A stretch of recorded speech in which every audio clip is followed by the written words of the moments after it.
If you've just bought a Mac, or if you're looking for a way to get a little bit more out of your Mac, then this video is for you. I'm going to list off a bunch of apps that I use. Some of them are kind of new to me, and some of them I've been using for the longest time, but I think they're all absolutely worth checking out. And I haven't gone down the standard route here of Final Cut and Photoshop and things like that. I'm sure most of you know about those ones. So I picked out a few more kind of niche ones which I use for everyday tasks.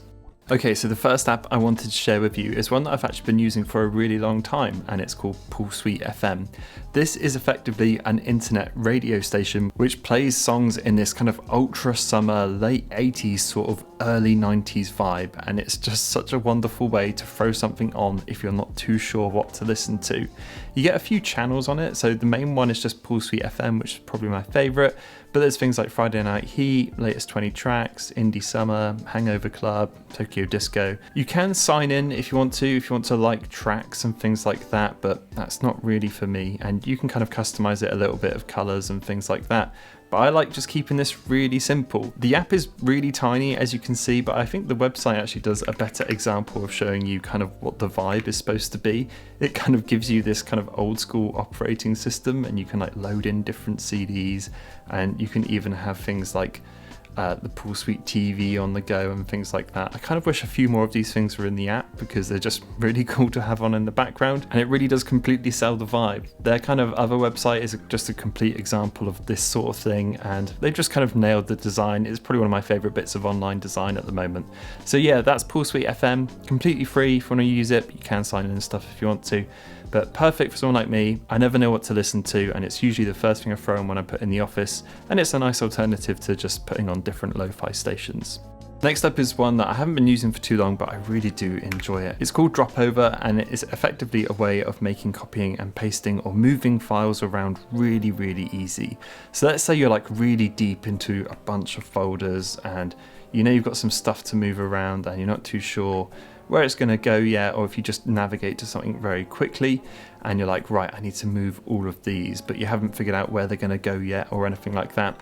What you can do with Dropover is highlight a bunch of them and then just drag your mouse and wiggle it, and you get this little drop-up box. Now this lets you drop files into it, and then you can navigate to where you were supposed to go or somewhere like that, or you can just make a new folder like selects or something like that, and then you can literally drag those into where you wanted them to go. If you're like a photographer or something and you've got loads of files that need moving around all the time, or you're just like constantly putting stuff here, there and everywhere, this is really useful. But the usefulness doesn't end there. If you go up to the top right, you actually have a little icon for it, and you can find some recent shelves that you've used. So if there's like some images that you found the other day that you wanted to use, then you can rebuild that shelf and then bring those images back to where you wanted them to go, something like that. And also, if you really want to, you can actually share those as well. So you can press these three dots at the top, you can do like a drop over link or send them in messages or airdrop that shelf or anything like that. So yeah, that's Dropover. It is free for a little bit, but I actually ended up buying it because it was so useful. I think it was only about £5, so it's not too much, and that's no subscription or anything like that. It's just a one-off thing. So that's Dropover. I've been using it absolutely loads since I've got it. Sticking with productivity apps for a moment, I've actually been looking for ways to stay less distracted on my Mac, and that even comes down to my browser use, so that's led me back to checking out Firefox, who are also sponsoring this video. What I appreciate loads about Firefox is it stops me from switching to other apps. So for instance, if I need to fill in a PDF, which is something I do a huge amount as a creator for contracts and things like that, and literally just go in and start typing where you need to. It's even got this little toolbar here at the top, and you can click on that and then sign things or draw on the PDF or do anything you really need to do, which is crazy useful for me. There's also this really nice privacy function called Firefox Relay, which hides your email and phone number from websites that need you to sign up for something. You can just engage the relay and then it will generate an email, and then Firefox will forward you all the emails if you want it to, which is really nice. It also does the little things really well. You can choose which search engine you'd like to use within the app, which is really nice if you want to switch it up. There's also a dedicated picture-in-picture mode, so you can move this around while you're still browsing other things. And you can also customize your experience completely with themes. I actually managed to find this Spirited Away one, which I obviously really like. There's a focus on privacy and security in here too, and Firefox doesn't track or sell your data, which to be honest is just nice headspace to have back. So if you do fancy checking out Firefox, I'll link it in the description below. Okay, moving on from there is another app that I've really enjoyed using lately, and it's called Later. Let's say you've got absolutely loads of windows open, or you're deep into some work somewhere, or whatever it is, or anything like that. You're watching YouTube and then you're like, oh, actually, I really need to focus on something else. Then with this little icon at the top, you can actually press Save Windows for Later, and it will just clear everything away from your desktop. And then you can go back to what you're actually supposed to be doing, which is pretty useful in itself. But the thing I really like about it is if you wanted to come back to exactly where you are, you can actually just hit Restore Session and everything you had open will pop back, which is really, really great. Now, obviously you can do a similar thing with multiple desktops in macOS if that's something that you needed to do, but this is just a pretty neat way of doing it. And you can also keyboard shortcut a lot of it too, which is really nice. So that's Later. You can do a few other things like quitting apps instead of just hiding them, or reopening windows after a certain amount of time. But yeah, a really nice little app, especially if you're kind of all over the place and your desktop is a bit of a mess. Okay, let's talk about a little bit of AI now, and I have been super hesitant to build any AI into kind of what I'm doing here with Byte Review, because I don't know, I'm maybe a little bit of a skeptic, but one that I have been enjoying is just getting the ChatGPT app on my desktop. Now, on the surface, this is pretty basic. It brings the website straight to your desktop and you can start using it for whatever you want.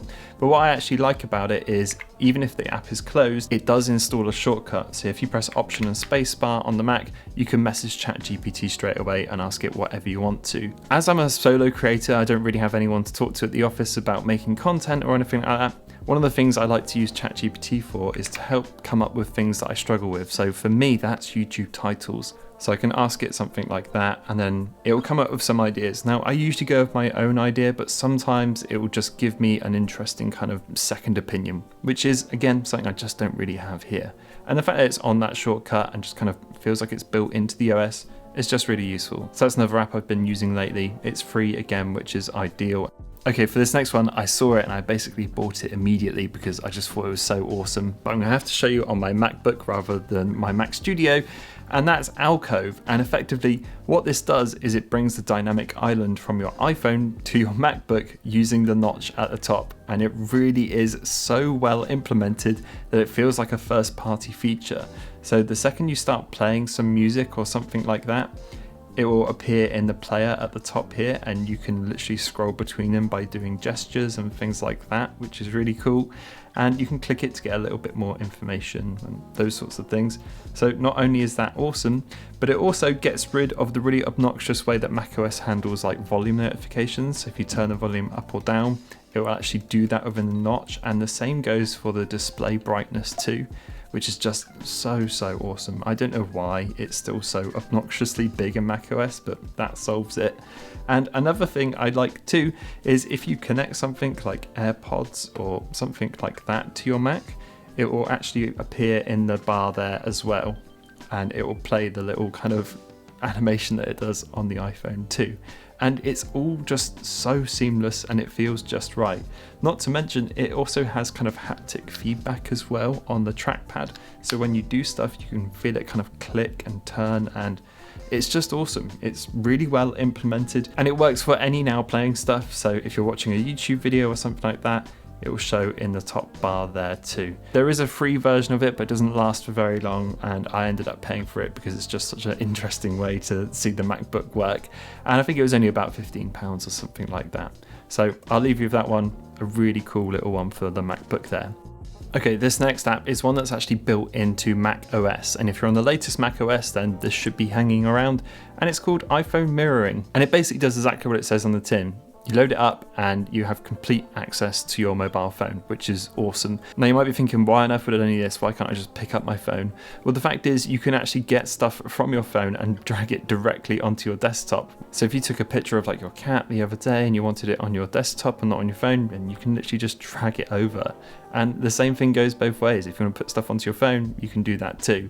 This is really useful, especially for someone like me as a creator. I've got so much stuff on my phone that I'm constantly bringing over to my Mac and vice versa. So it's great for that too. Or if you just want to use your phone really quickly, then all the sound comes through and everything else as well. A really useful feature of the new Mac OS, and just something which just makes me love this ecosystem. So that's free. It obviously comes on the Mac. Great little app. While we're sticking on the Apple apps as well, another app which I really liked, which I didn't expect to, is one called Freeform. This comes on your Mac as well, and I've talked about this before because I use it a lot on my iPad, but Freeform is effectively having a giant whiteboard to kind of just brainstorm ideas on. And since I've been using it, I've really liked it. For instance, one of the reasons I'll use it is to just put all my thumbnails on there so I can quickly browse them if I need ideas or things like that. I've also got one recently where I used it to kind of completely research my channel and look at other people's channels and just have a big think about what I want to do this year and things like that. And it just lets me really branch out. You can zoom so far out if you need to and just get this infinite canvas. And the cool thing is with it as well, you can actually jump to certain bits. So I can jump to stats, or I could jump to kind of similar creators that I really respect and like and things like that. And it's just great for that sort of thing. I've also come up with like little app ideas and things like that in here. It's just a nice way to brainstorm. You are supposed to use it for like teams, that's the idea. Everyone can collaborate on it. But for me, I just use it for myself, and it's kind of helped me come up with all sorts of little ideas and stuff. So yeah, I really like Freeform. It's definitely worth a shot if you just want somewhere to kind of really think in a bigger space. Next up is one which I can't believe I even have to talk about, but it was an update in macOS and I think it's important that we all switch it on, is you can now tile windows. So if you've got two kind of windows open, you can basically tell them exactly where you want them to go, which is really useful. You just drag them to the edge and things like that. And yes, Windows has had this for a long time, but it's only just come to Mac, and you used to have to download a different app to do this, like Magnet or something like that. But it's finally just in macOS now, which is great. If you want to activate it, it should already be on by standard, but if you go to your settings and then go to desktop and dock and scroll down a little bit, you should see one called Windows, and then you can basically drag windows to edges of the screen to tile. Just make sure that's tapped on.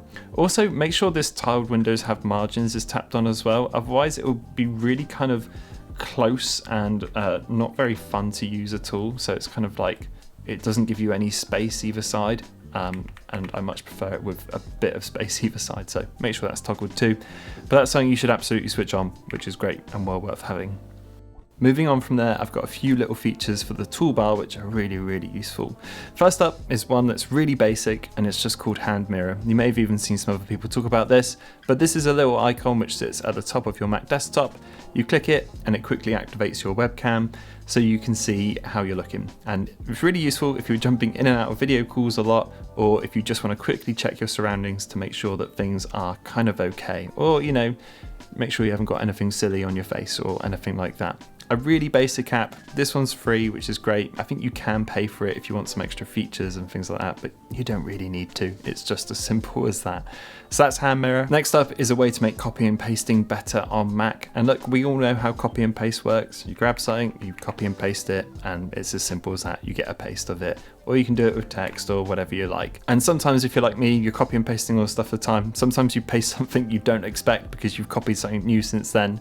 And this little tool solves that. It's called Copy Clip, and it just gives you a history of everything that you've copied or pasted. So if you wanted to remember that link, or if you had like a photo you copied or something like that, or some text, it will just save all of that in here. So you can just click the one you used most recently, come back to it and use it.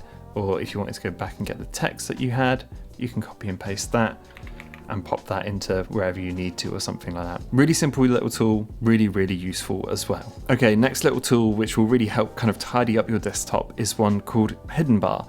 And at the top, you'll realize as soon as you start installing all these little tools and extra apps that this bar at the top of your Mac will slowly fill with loads of little icons. And sometimes they're useful, and let's face it, sometimes they're really not. So Hidden Bar basically gives you this little chevron, and it hides all of those useless apps behind it. You actually get two sections. This one on the far left is like very much hidden. You can't access it unless you press a certain button. And the ones here are just kind of lightly hidden, so you can find them if you want to. So if I give you an example, if I pull all of these ones that I use a lot into kind of just the hidden one, they'll disappear unless I press this little chevron. But if there's apps that I really don't need, like things like Creative Cloud or my Bluetooth settings, you can right click it and then you still get access to all of those things if you really feel like you need them. And you can just right click it again for it to go away. So this is really nice, good way of tidying up your desktop, and again, it's completely free as well, and I think it's open source too. So it's just a really neat little app just to help tidy things together, because things honestly do get messy up there really quickly. So there you have it. There's all the apps that I've really been enjoying lately, and definitely ones I think you should check out. Now, there are some which I did leave out, which I think are a little bit too obvious, or I've talked about them before, like Final Cut for editing video, and Lightroom for editing photos, and Photoshop for things like thumbnails and stuff like that. But if you want me to go into that with like a deeper dive, let me know in the comments below, because I've got plenty to say about them. I just don't find them massively that interesting if you're just kind of like an average user. So yeah, that's all from me. I hope you enjoyed the video. If you did, pop a like, and I'll see you all in the next one.